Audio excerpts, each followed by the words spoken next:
Hello everybody, कैसे हैं आप। स्वागत है आप सबका मेरे इस चैनल में। आज के इस वीडियो में हम बात करने वाले हैं करंट इलेक्ट्रिसिटी चैप्टर के कुछ इम्पोर्टेंट क्वेश्चंस के बारे में, जो कि नीट, JEE, CET और नेट, गेट, NGC कुछ कॉम्पिटिटिव एग्ज़ाम्स में अक्सर पूछे जाते हैं। ये बड़े ही कुछ आसान से लेकिन कुछ इम्पोर्टेंट सवाल हम आपके लिए लेकर आए हैं। तो चलिए इस वीडियो को स्टार्ट करते हैं। आपके लिए ये पहला क्वेश्चन है। यहाँ पर क्वेश्चन है the unit of resistivity is. Question है the unit of resistivity is. Resistivity का यूनिट क्या होता है। देखिए, रजिस्टिविटी का यूनिट जानने के लिए सबसे पहले उसका फॉर्मूला पता होना बहुत आवश्यक है। तो देखिए, मैं यहाँ पर फॉर्मूला देती हूँ, आप गेस कर लीजिएगा कि इसका यूनिट क्या हो सकता है।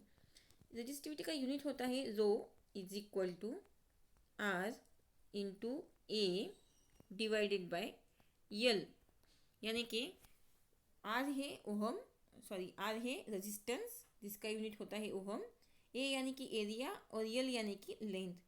तो यहाँ से हमें पता चलेगा कि रजिस्टिविटी का यूनिट क्या है। तो देखिए, अगर हम यहाँ पर यूनिट रख दें तो क्या होता है कि रजिस्टिविटी का यूनिट जो है क्या आएगा, ओहम मीटर आएगा, यानी कि ऑप्शन नंबर थर्ड ये आपका सही जवाब होगा। तो क्या है रजिस्टिविटी का यूनिट, क्या आएगा, रजिस्टिविटी का यूनिट होगा ohm metre, option number third. चलिए नेक्स्ट क्वेश्चन की ओर बढ़ते हैं। आपके लिए ये हमारा अगला सवाल है। ये सवाल है the resistance of a conductor can be increased by. I will repeat once again, the resistance of a conductor can be increased bye.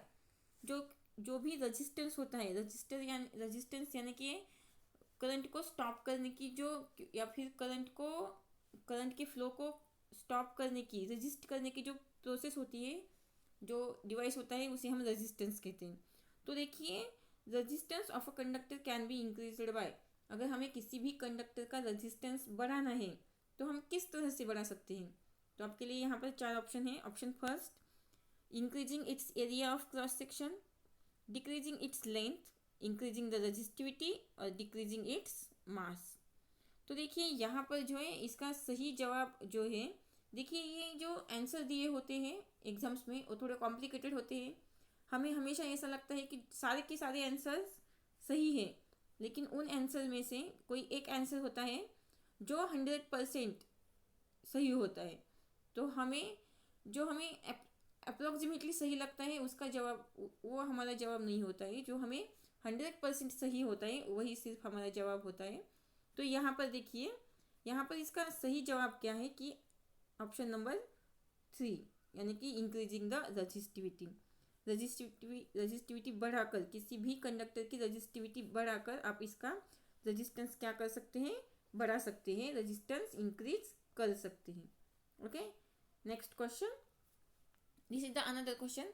एक क्वेश्चन हीटर के बारे में है। हीटर यानी कि आपको पता होगा कि जो हम हमारे घर में वाटर को हीट करने के लिए, वाटर को गर्म करने के लिए जो यूज़ करते हैं इलेक्ट्रिक डिवाइस, उसे हम हीटर कहते हैं। तो हीटर के बारे में ये सवाल है। और heater wire should have, option number 1 high resistance, option number 2 high melting point, option number 3 high specific resistance और option number 4 low melting point. तो देखिए, हीटर का जो रेजिस्टेंस होता है अगर वो हाई हुआ, यानी कि ऑप्शन नंबर 1 की तहत हाई अगर हुआ, तो उससे करंट फ्लो नहीं होगा। ओके, ऑप्शन नंबर सेकंड देखिए क्या है, हाई मेल्टिंग पॉइंट। इसका मेल्टिंग पॉइंट कितना होना चाहिए, हाई होना चाहिए। क्यों हाई होना चाहिए, क्योंकि अगर उसका मेल्टिंग पॉइंट कम हुआ तो हीट की वजह से, हीटर जो है हीट की वजह से क्या हो जाएगा, मेल्ट हो जाएगा और उसका कोई यूज़ ही नहीं होगा। तो इसलिए option number 2 high melting point जो है ये इसका सही जवाब है, क्योंकि हीटर का जो वायर होता है उसका मेल्टिंग पॉइंट कैसा रहना चाहिए, सबसे ज़्यादा रहना चाहिए। और अगर वो लो हुआ तो वो तो किसी काम का होगा ही नहीं हीटर हमारे। तो इसलिए option number 2 is the correct answer. Okay, next question है a fuse wire should have. Fuse के लिए हम जो वायर यूज़ करते हैं वो कैसा होना चाहिए। देखिए, फ्यूज़ जो होता है वो इलेक्ट्रिक अप्लायंसेस जो होते हैं वहाँ पर हम यूज़ करते हैं फ्यूज़ को, क्योंकि जो करंट का जो अगर एक्स्ट्रा सप्लाई हुआ कहीं से भी तो वो शॉर्ट सर्किट ना हो, इसलिए हम हमेशा फ्यूज़ को यूज़ करते हैं। तो फ्यूज़ वायर कैसा होना चाहिए, फ्यूज़ वायर के बारे में ये क्वेश्चन है। उसका रेजिस्टेंस स्मॉल होना चाहिए, option number 1। Option number second है small specific resistance. Option number third है लो मेल्टिंग पॉइंट। और ऑप्शन नंबर 4 है हाई मेल्टिंग पॉइंट। तो इसका सही जवाब क्या है, इसका सही जवाब है ऑप्शन नंबर थर्ड, लो मेल्टिंग पॉइंट। फ्यूज़ का जो वायर होना चाहिए उसका मेल्टिंग पॉइंट कम होना चाहिए। क्योंकि क्योंकि सुनिए, क्योंकि जब फ्यूज़ में वहाँ पर जब एक्स्ट्रा अमाउंट ऑफ करंट हो जाती है, करंट ज़्यादा हो जाता है, तो जो वायर है वो मेल्ट हो जाएगा। और मेल्ट होने की वजह से वो करंट की वजह से जो भी प्रॉब्लम्स क्रिएट होने वाली है उस प्रॉब्लम्स को वो रोक पाएगा। तो इसलिए यहाँ पर फ्यूज़ वायर में हम जो वायर यूज़ करते हैं उसका जो मेल्टिंग पॉइंट होता है वो क्या होता है, बहुत कम हो जाता है। Okay, now next question, which one of the following substances obeys Ohm's law. Which one of the following substances obeys Ohm's law. Ohm's law यानी कि V is equal to I into R, ये हमारा Ohm's law है। तो यहाँ पर आपको बताना है, ऑप्शन नंबर 1 है जीनर डायोड, ऑप्शन नंबर 2 है जंक्शन डायोड, ऑप्शन नंबर 3 है कॉपर, ऑप्शन नंबर 4 है थर्मिस्टर। तो इसमें से आपको बताना है which one of the following substances obeys Ohm's law. Ohm's law को कौन सा सब्सटेंस ओबे करता है। तो यहाँ पर ऑप्शन नंबर 4 थर्मिस्टर, थर्मिस्टर जो है वो क्या करता है, ओहम्स लॉ को ओबे करता है। Okay, next question, this is about the Kirchhoff's first law. Kirchhoff's first law जिसे हम करंट लॉ भी कहते हैं, देखिए ये भी आपके लिए एक क्वेश्चन हो सकता है, क्वेश्चन आ सकता है कि किरचॉफ्स फर्स्ट लॉ को क्या कह सकते हैं। और तो किरचॉफ्स फर्स्ट लॉ को हम किरचॉफ्स करंट लॉ भी कहते हैं। तो Kirchhoff's first law at a junction is based on the law of conservation of. Kirchhoff's first law, इस सवाल का जवाब जानने के लिए देखिए आपको किरचॉफ्स फर्स्ट लॉ पता होना आवश्यक है, क्योंकि अगर किरचॉफ्स फर्स्ट लॉ आपको पता नहीं होगा तो आप इसका जवाब नहीं दे पाएंगे। तो किरचॉफ्स फर्स्ट लॉ क्या रहता है, देखिए जो भी करंट की अमाउंट है किसी भी एक जंक्शन के पास, जितनी भी करंट की अमाउंट आ रही है उसकी जो वैल्यू होती है, टोटल करंट की वैल्यू, तो उसकी वैल्यू 0 होती है। ये आपका किरचॉफ्स फर्स्ट लॉ है। तो आपको बताना है ये किसकी कंजर्वेशन की बात करता है। Option number 1 energy, option number 2 linear momentum, option number 3 charge and option number 4 angular momentum. तो आपका सही जवाब है ऑप्शन नंबर 3 चार्ज, क्योंकि हम किरचॉफ्स फर्स्ट लॉ को conservation of law of conservation of charge भी बोलते हैं। सो ये कंजर्वेशन ऑफ चार्ज के बारे में बात करता है। देखिए नेक्स्ट क्वेश्चन, ये क्वेश्चन है किरचॉफ्स सेकंड लॉ के बारे में। Kirchhoff's second law uses the law of conservation of. देखिए पहले हमने देखा किरचॉफ्स फर्स्ट लॉ किसके बारे में बात करता है, ये है किरचॉफ्स सेकंड लॉ। ये देखिए ऑप्शन है आपके पास, option number 1 charge, option number 2 linear momentum, option number 3 energy and option number 4 mass. तो देखिए अब चार्ज तो इसका आंसर हो नहीं सकता, क्योंकि चार्ज तो कंजर्वेशन ऑफ चार्ज ये फर्स्ट लॉ की बात करता है। तो यहाँ पर जो है किरचॉफ्स सेकंड लॉ एक कंजर्वेशन ऑफ एनर्जी की बात करता है। तो option number 3 is your correct answer. Next point, next question, एक क्वेश्चन है the resistivity of a wire depends on it's. किसी भी वायर की जो रजिस्टिविटी होती है वो किस पर डिपेंड होती है।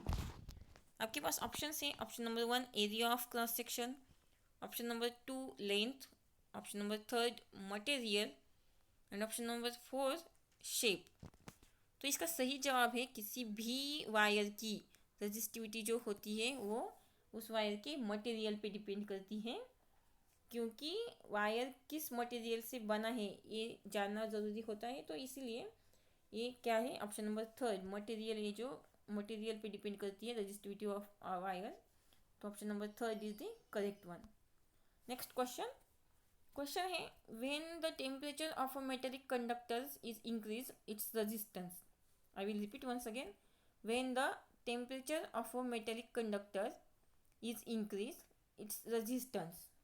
Option number 1 may increase or decrease option number 2 does not change, option number 3 always increases and option number 4 always decreases.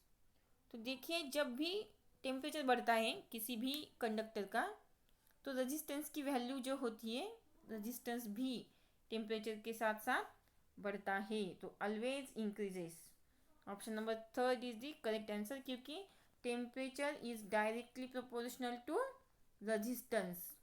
Okay, तो क्या होता है, कंडक्टर्स में टेम्परेचर ऑफ अ कंडक्टर बढ़ता है तो रेजिस्टेंस भी बढ़ता है और कंडक्टेंस कम हो जाता है। ये यहाँ पर रिलेशन है। नेक्स्ट क्वेश्चन, एक क्वेश्चन है यूनिट ऑफ कंडक्टेंस के बारे में।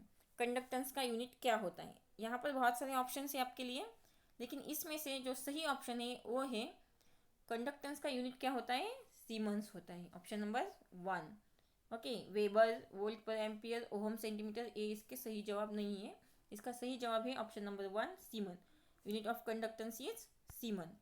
नेक्स्ट क्वेश्चन, क्वेश्चन है watt per ampere can be considered as the unit of electric. I will repeat once again. ये यूनिट दिया है watt per ampere can be considered as the unit of watt W per ampere. ये unit किसका unit है? तो ये जो है यहाँ पर ऑप्शन है, option number 1 charge, option number 2 potential, option number 3 energy and option number 4 power. तो इसका सही जवाब जो है वो है पोटेंशियल, क्योंकि वैट पर एम्पियर पोटेंशियल का, इलेक्ट्रिक पोटेंशियल का यूनिट रहता है। तो option number 2 is the correct answer. Next question की ओर बढ़ते हैं। This is the another question. एक क्वेश्चन है if the current flowing in a conductor changed by 1%। अगर किसी भी कंडक्टर में से जो करंट बह रहा है उसे उसकी वैल्यू अगर हम 1% से चेंज करते हैं then the power will change by, power का क्या होगा? अगर हम करंट की वैल्यू 1% से चेंज करेंगे तो पावर में क्या चेंजेस होंगे, ये यहाँ पर बताया है। देखिए आपके पास ऑप्शन है, ऑप्शन नंबर 1 है 1%, ऑप्शन नंबर 2 है 2%, ऑप्शन नंबर 3 है 3% और ऑप्शन नंबर 4 है 5%। तो ये इसका सवाल, इसका जवाब जानने के लिए आपके पास फॉर्मूला होना ज़रूरी है। देखिए फॉर्मूला रहता है P is equal to, P यानी कि power is equal to I square R। तो ये फॉर्मूला है पावर के लिए, पावर को कैलकुलेट करने के लिए। तो अगर करंट की वैल्यू 1% से बढ़ती है तो यहाँ पर हमें करंट का स्क्वायर लेना है। तो ऑब्वियसली जो पावर रहेगी, पावर की वैल्यू क्या होगी, 2% से बढ़ जाएगी। राइट, पावर की वैल्यू कितनी बढ़ेगी, 2% से बढ़ेगी। तो option number 2 is the correct answer. Okay, next question, Kirchhoff's current law is applicable to only. What is the question? Kirchhoff's current law is applicable to only, option number 1 closed loop in a network, option number 2 transistor circuits, option number 3 alternative current, option number 4 currents at the junction in a network। तो देखिए थोड़ा सा सोच लीजिए इसके बारे में, Kirchhoff's current law के बारे में। एक करंट लॉ जो है वो किसके बारे में बात करता है, currents at the junction in a network, यानी कि ऑप्शन नंबर 4 के बारे में किरचॉफ्स करंट लॉ बात करता है। ट्रांजिस्टर सर्किट, अल्टरनेटिव करंट और closed loop in a network, इसका तो सवाल ही नहीं आता यहाँ पर। ऑप्शन नंबर 4 जो है currents at the junction in a network, ये इसका सही जवाब है। किरचॉफ्स करंट लॉ क्या है, सिर्फ currents at the junction in a network को एप्लीकेबल रहता है। नेक्स्ट क्वेश्चन की ओर बढ़ते हैं। नेक्स्ट क्वेश्चन है which one of the following statement is true for both series and parallel circuits. I will repeat once again the question, which one of the following statement is true for both series and parallel circuits. हमें पता है कि series circuits कुछ रहते हैं और parallel circuits कुछ रहते हैं। तो ऑप्शन नंबर 1 है voltage are additive, option number 2 currents are additive, option number 3 powers are additive और option number 4 elements in the circuits carry different currents. तो सोचिए इसका क्या सही जवाब हो सकता है, मैं तो बताने ही वाली हूँ। तो देखिए, सीरीज और पैरेलल सर्किट्स के बारे में जो ट्रू स्टेटमेंट होगा वो होगा option number third, powers are additive. Powers कैसी रहती है? एडिटिव रहती है। तो ये इसका सही जवाब है पैरेलल और सीरीज सर्किट्स के बारे में। Okay, option number third was the correct answer. This is the next question. To find the resistance of a galvanometer by Wheatstone's bridge we use. हमें क्या करना है यहाँ पर? रेजिस्टेंस फाइंड आउट करना है, किसका? गैल्वेनोमीटर का। आपको पता होगा गैल्वेनोमीटर क्या होता है। गैल्वेनोमीटर एक ऐसा डिवाइस रहता है जिसका यूज़ हम किस लिए करते हैं? करंट को मेजर करने के लिए। करेक्ट। करंट किससे मेजर करते हैं हम? या तो फिर एमीटर से या फिर गैल्वेनोमीटर से। करेक्ट। सो गैल्वेनोमीटर का यूज़ किस लिए होता है? करंट को मेजर करने के लिए हम गैल्वेनोमीटर यूज़ करते हैं। तो हमें गैल्वेनोमीटर का रेजिस्टेंस फाइंड आउट करना है व्हीटस्टोन्स ब्रिज यूज़ करके। व्हीटस्टोन्स ब्रिज क्या होता है? व्हीटस्टोन्स ब्रिज एक सर्किट है जो ये इस तरह से आपको पता ही होगा। यहाँ पर गैल्वेनोमीटर लगा रहता है इनके बीच और यहाँ से एक कनेक्शन रहता है, तो ये व्हीटस्टोन्स ब्रिज होता है। तो हमें व्हीटस्टोन्स ब्रिज से गैल्वेनोमीटर का रेजिस्टेंस कैलकुलेट करना है। तो उसके लिए हम कौन सी मेथड यूज़ करते हैं? आपके लिए ऑप्शन है, option number 1 Faraday's law, option number 2 Kelvin's method, option number 3 Kirchhoff's law and option number 4 है नल पॉइंट मेथड। तो इसका सही जवाब क्या है? इसका सही जवाब है Kelvin's method, option number 2। Okay, option number 2 Kelvin's method is the correct answer of this question. Next question, एक क्वेश्चन थर्मोकपल के बारे में है। A thermocouple can not be used as. A thermocouple can not be used as. इसके लिए आपको thermocouple क्या है ये पता होना चाहिए। तो थर्मोकपल जो रहता है, देखिए थर्मोकपल बेसिकली एक सेंसर है जो टेम्परेचर को सेंस करने के लिए बनाया जाता है। करेक्ट। थर्मोकपल क्या है? Thermocouple is a sensor which detects the change in the temperature. तो आपको यहाँ पर ऑप्शन है थर्मोकपल किसके लिए यूज़ नहीं किया जा सकता। तो ऑप्शन नंबर 1 है a thermometer, option number 2 a volt meter, option number 3 a refrigerator and option number 4 an AC generator. तो थर्मोकपल क्या रहता है? देखिए, थर्मोकपल AC जनरेटर की तरह यूज नहीं किया जा सकता, can not be used as an AC generator. Okay, तो ये इसका सही जवाब। और this is the another question, this one is the another question for you. The charge carriers in a thermocouple are, the charge carriers in a thermocouple are option number 1 positive ions, option number 2 electrons, option number 3 protons and option number 4 neutrons. तो thermocouple में जो charge carriers होते हैं वो क्या होते हैं? वो इलेक्ट्रॉन्स होते हैं, negatively charge electrons. Okay, so option number 2 is the correct answer of this question. So this is enough for this video. अगर आपको ये वीडियो अच्छी लगी हो तो इसे लाइक और सब्सक्राइब ज़रूर कीजिएगा। और ऐसे ही और वीडियो देखने के लिए और फिजिक्स के बारे में सभी टॉपिक्स पे अपना नॉलेज बढ़ाने के लिए इस चैनल से जुड़े रहिएगा। Thank you very much.